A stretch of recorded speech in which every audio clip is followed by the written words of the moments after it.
Ini dalam mazhab kita, mazhab Maliki, mazhab Syafi'i. Adapun Hambali dan Hanafi di bawah pusat. Kita Syafi'i di atas. Allahu Akbar. Pandangan tempat itu, nanti bacaan itu cerita lain. Sebab saya buat kursus di Surau Ikhwan itu ada 25 imam. Surau Ikhwan pada baru 90 fasa pertama. Saya rasa bulan lepas 25 imam yang hadir ketika itu. Kemudiannya apabila takbir intiqal, untuk pemindahan takbir intiqalat, pindah kepada rukuk. Daripada kita tangan ini Allah, maka beriringan dengan perbuatan tidak terputus zikir. Allah sama macam kita angkat takbiratul ihram tadi tu. Allahu Akbar. Direnggamkan keseluruhan jari, pandangan masih pada tempat sujud, bukan tengok kaki. Tengok sujud, tempat sujud. Ni ramai yang tengok kaki tu. Bila dia tengok kaki, dia tengok alamak, lupalah kaki, kuku tak potong. Macam-macam lah. Nabi suruh tengok pada tempat sujud.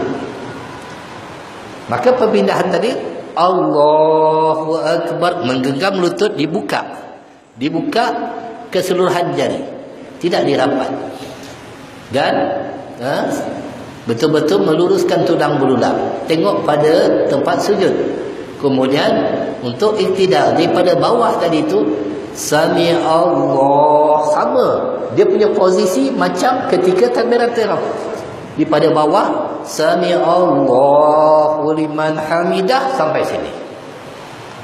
Ini yang dikatakan beriringan dengan perbuatan, tidak terputus zikir sebagaimana dalam kitab Fatwa Imam Nawawi.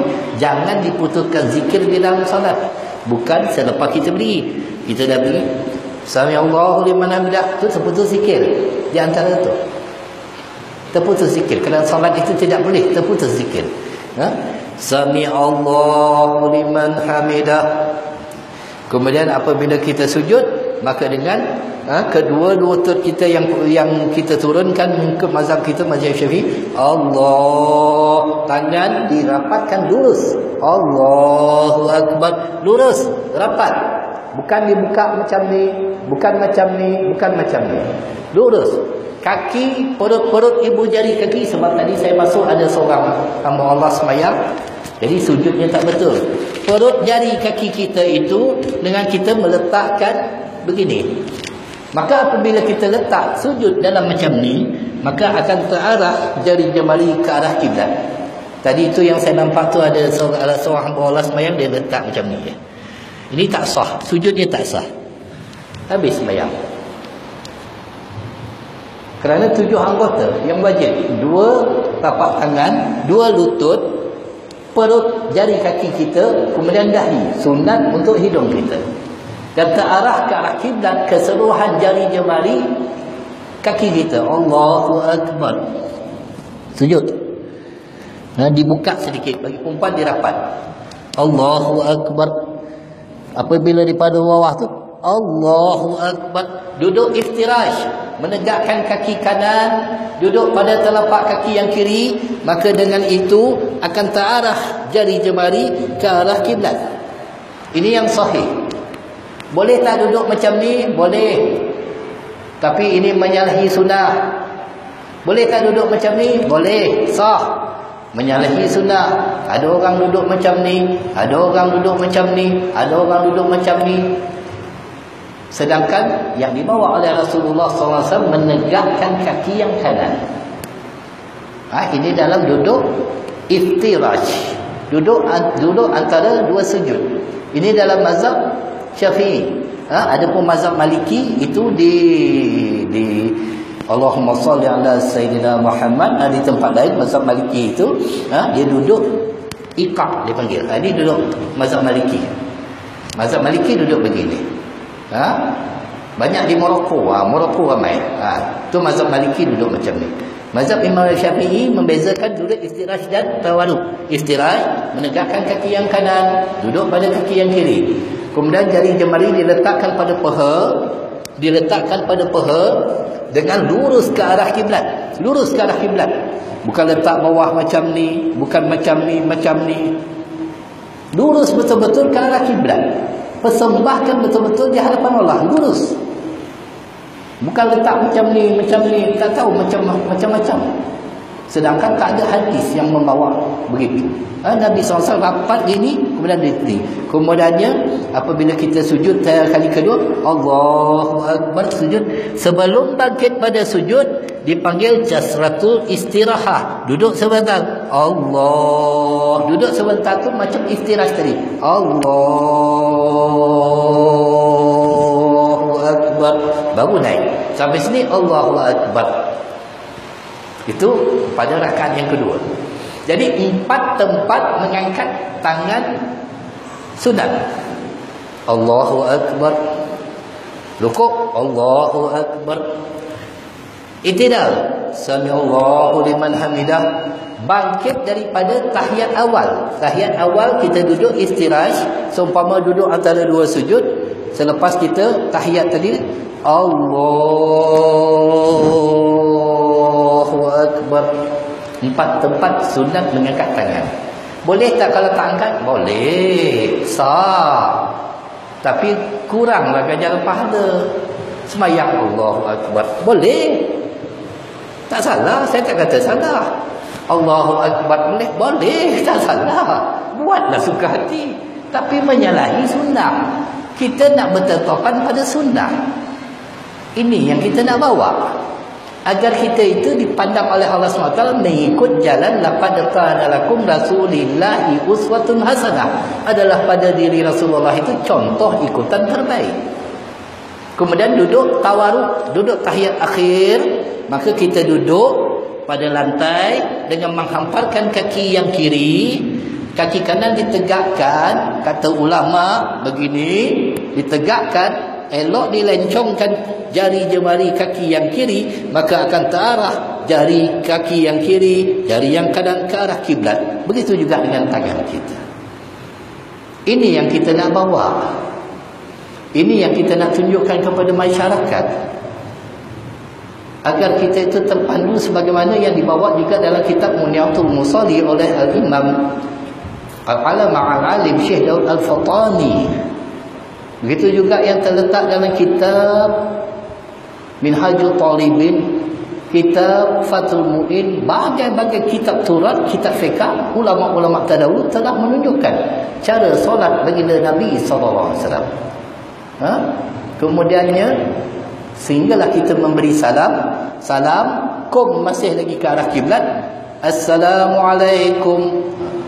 Dalam mazhab kita, mazhab Syafi'i, tahiyat at-tahiyatul mubarakatuh salawatu tayyib, at-tahiyatul mubarakatuh salawatu tayyibatul, sehingga asyhadu an la ilaha illallah tu mazhab Syafi'i kita bengkok sedikit, iaitu jari telunjuk diletakkan di bawah, jari dia bengkok sedikit.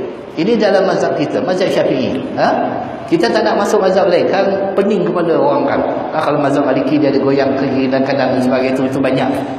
Kita nak bawa mazhab kita, maka diturunkan sedikit sampai berakhir salam.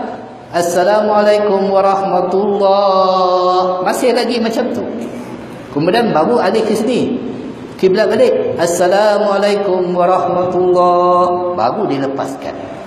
Itu dalam mazhab Imam Syafi'i yang kalau kita nak ikut betul-betul, baru kita dapat pengajaran yang dibawa oleh Nabi SAW. Semua berdalil. Kalau kita nak baca satu kitab tu panjang sampai tahun depan tak habis lagi tuan-tuan. Sedangkan solat kita masih lagi belum betul. Kalau nak cerita satu-satu sebab itu secara terperinci. Kemudiannya subuh dan maghrib. Baik, subuh dan maghrib. Tadi kita tengok perbuatan imam. Alhamdulillah. Kenapa imam tidak beralih kedudukan selepas daripada salam? Kita tengok imam tadi, imam muda kita tadi. Dia masih lagi duduk dalam keadaan tawaruk. Astaghfirullahaladzim la ilaha illa huwal hayyul qayyum wa atubu ilaih. 3 kali maghrib untuk mendapat kematian dalam keadaan husnul khatimah. Barang siapa yang nak mati dalam keadaan husnul khatimah, maka beristighfarlah 4 kali pada waktu maghrib. Astaghfirullahaladzim alladzi la ilaha illa huwal hayyul qayyum wa atubu ilaih rabbighfirli. Astaghfirullahaladzim alladzi la ilaha illa huwal hayyul qayyum wa atubu ilaih rabbighfirli. 4 kali. Itu dianugerahkan kematian husnul khatimah, kata ulama. Nak amal-amal, tak nak amal terpulang. Saya hanya memberi daripada apa yang kami ambil pada masyayikh kami, pada guru-guru kami. Baik. Jadi selepas kita istighfar waktu maghrib, tadi itu macam mana Tuan Imam telah pun menunjukkan contoh yang baik tadi itu. La ilaha illallah wa la syarika lahu muhammadun yuhyi wa ala kulli syai'in qadir. Belum beralih lagi. Sebelum engkau melipat kaki engkau, kata Nabi.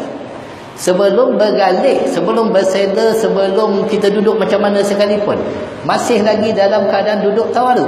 Sehingga 10. La ilaha illallah wa la syarika lahu muhammadun yuhyi wa ala kulli syai'in qadir 10 kali. Allahumma jinna minan nar, Allahumma jinna minan nar, Allahumma jinna minan nar 7 kali, barulah bergalih. Itu yang ditunjukkan oleh Tuan Imam tadi. Perasan tak? Itu yang sahihnya. Jangan, sebab apa? Barang siapa membaca zikir la ilaha illallah wahdahu la syarikalah, lahul mulku wa lahul hamdu yuhyi wa ala kulli syai'in qadir 10 kali ketika waktu subuh, ketika waktu maghrib, sebelum dia melipat kakinya, maka akan ditulis 10 kebajikan, dihapuskan 10 kejahatan, tidak akan ditimpa musibah yang tidak disukainya, tidak akan diganggu oleh syaitan. Seandainya dia mati pada malamnya, maka tidak akan dicatat dosa untuknya. Dalam riwayat yang lain seumpama dia telah memerdekakan 10 orang hamba sahaya. Siapa membaca Allahumma jinni minan nar 7 kali subuh dan maghrib, maka dengan itulah tertutup 7 pintu neraka. Bagaimana zuhur, asar dan isyak? Baik. Wirid zuhur, isyak, Astaghfirullahaladzim la ilaha illa huwal hayyul qayyum wa atubu ilaih 3 kali. Terus kita membaca Allahumma tasalam wa minka salam alaika ya Rasulullah fa inna rabbana bisalam wa dakhalna jannata dan rasulullah tabarak rabbana wa ta'ala ya zal jalali wal ikram. Itu ketika itu dah boleh dah nak lipat kaki, dah bersela, dah berubah, boleh dah. Kemudian membaca ayat suratul Fatihah, membaca ayatul kursi, kemudian membaca subhanallah 33 kali. Jangan ditinggalkan ayatul kursi, kerana baginda Nabi SAW bersabda, barang siapa setiap kali selepas daripada salat fardu membaca ayatul kursi, tidak ada satu yang mencegah dia masuk ke dalam syurga. Dan ayatul kursi itu pelindung daripada kejahatan jin. Dan jangan sekali-kali ditinggalkan membaca tasbih, tahmid dan takbir 33 kali, ditutupi dengan la ilaha illallah wahdahu la syarikalah lahul mulku wa lahul hamdu yuhyi wa ala kulli syai'in qadir untuk mencukupkan 100. Barang siapa yang membacanya akan terampun dosa sebanyak buih di lautan. Tak nak ke? Kadang-kadang kita baca subuh maghrib ya, zuhur tak baca, asar tak baca, isyak lagi tak baca. Padahal sekejap saja. Lepas isyak kan bagi salam. Astagfirullahaladzim la ilaha illa huwal hayyul qayyum wa atubu ilaih. Astagfirullahaladzim la ilaha illa huwal hayyul qayyum wa atubu ilaih. Astagfirullahaladzim la ilaha illa huwal hayyul qayyum wa atubu ilaih. Allahumma tasalam wa minka salam alaika ya Rasulullah wa rabbana bisalam wa dakhalna jannata dan rasulullah tabarak rabbana wa ta'ala ya zal jalali wal ikram. Auzubillahi minasyaitonir rajim. Bismillahirrahmanirrahim. Alhamdulillahi rabbil alamin. Arrahmanir rahim. Maliki yaumiddin. Iyyaka na'budu wa iyyaka nasta'in. Ihdinas siratal mustaqim. Siratal ladzina an'amta 'alaihim ghairil maghdubi 'alaihim waladdallin. Amin.